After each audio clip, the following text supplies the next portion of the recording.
Get out, you're not welcome here. The words hit me like a tidal wave, crashing over me as I stood in the doorway of my own coastal cottage. My duffel bag slipped from my shoulder, my heart pounding as I faced my sister's husband, Mark, his face contorted with disdain. Behind him, his entire clan, parents, siblings, cousins lounged across my living room, sipping from my mugs, their sandy shoes scuffing my hardwood floors. I'm Elise, 34, a marine ecologist in Wilmington, North Carolina. This cottage, perched on the edge of Wrightsville Beach, was my hard-earned haven, bought with years of savings from long nights studying coral reefs. Yet here was Mark, acting like I was the intruder. "Mark, this is my house," I said, voice steady despite the fury simmering inside. He smirked, arms crossed. "Lila said we could use it. Family reunion. You're not invited, so leave." I scanned the room for my sister, Lila, who was fussing with a cheese platter in the kitchen, avoiding my gaze. 2 days ago, at our cousin's wedding, I'd told her I was coming here to recharge after a grueling research season. She'd smiled, wished me well. Now, her silence screamed betrayal. "Lila," I called, cutting through the chatter. "Did you forget I was coming?" She shrugged, eyes on her phone. "You're always working, Elise. I figured you'd cancel. The house is empty most of the time anyway." Mark stepped closer. "We've got 20 people here. You're one. Do the math. Go back to Wilmington."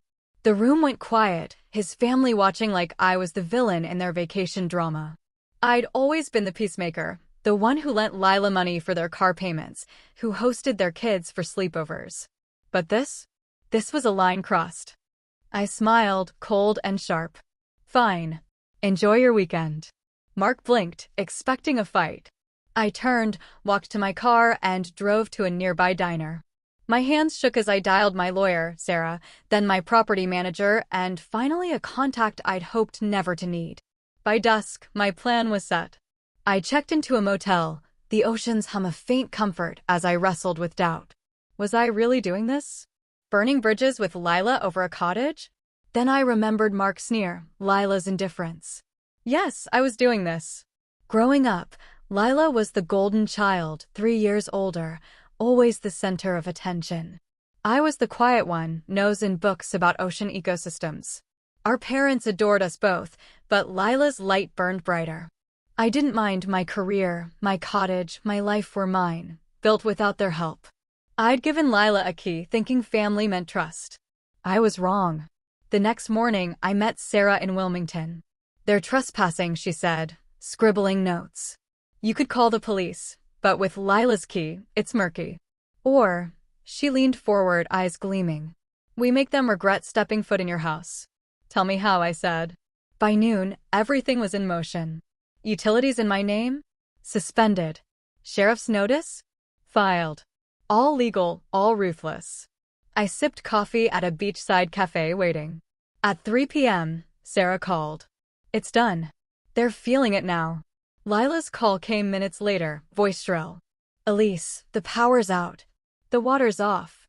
What did you do?" "I'm the owner," I said calmly. "I turned off utilities for unauthorized guests. You're welcome to leave. You're heartless.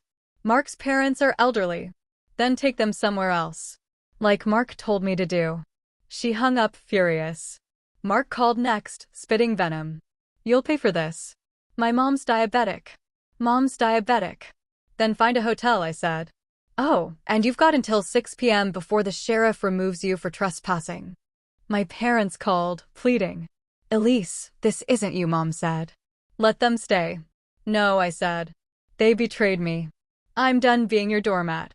At 5:45, I parked near the cottage, watching cars load up with sullen faces. Lila stood on the porch, arms crossed, looking defeated. The sheriff arrived at 6, clearing the house with quiet efficiency. I stepped inside afterward, heart heavy but resolute. The place was trashed, wine stains on my rug, cigarette butts on my deck, my bedroom ransacked. Worst of all, my grandmother's sapphire ring, a heirloom from the woman who inspired my career, was gone. I called Lila. "The ring's missing. Someone stole it." "You're paranoid," she snapped. "Maybe you lost it." I'm filing a police report, I said.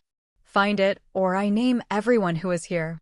The next day, Officer Rivera took my statement, photographing the damage. Proving theft is tough without evidence, she warned. I'll get it, I said. That night, Mark's sister, Tara, called. Elise, I wasn't there, but what Mark did was awful. He's broke, bad investments. He might have taken the ring. A week later, Officer Rivera called. We found your ring at a pawn shop. Security footage shows Mark pawning it Saturday night. My stomach churned. What now? We're arresting him. Grand larceny. The ring's worth $5,000. The arrest hit the news. My parents begged me to drop charges, claiming family loyalty. I refused. He stole from me. You enabled it. Months later, at the cottage, Lila visited, broken. I was wrong, she sobbed. Mark lied about everything: debts, the ring. I'm divorcing him. I forgave her, cautiously. We're rebuilding slowly. Mark got 2 years for theft and embezzlement from his job, his life unraveling. My parents, humbled by their own financial ruin, apologized, but trust remains fractured. The cottage is my sanctuary again, filled with friends, not freeloaders. I'd lost a family that took me for granted, but found my strength. Standing on my deck, the ocean whispering, I knew I hadn't just reclaimed my home. I'd reclaimed myself.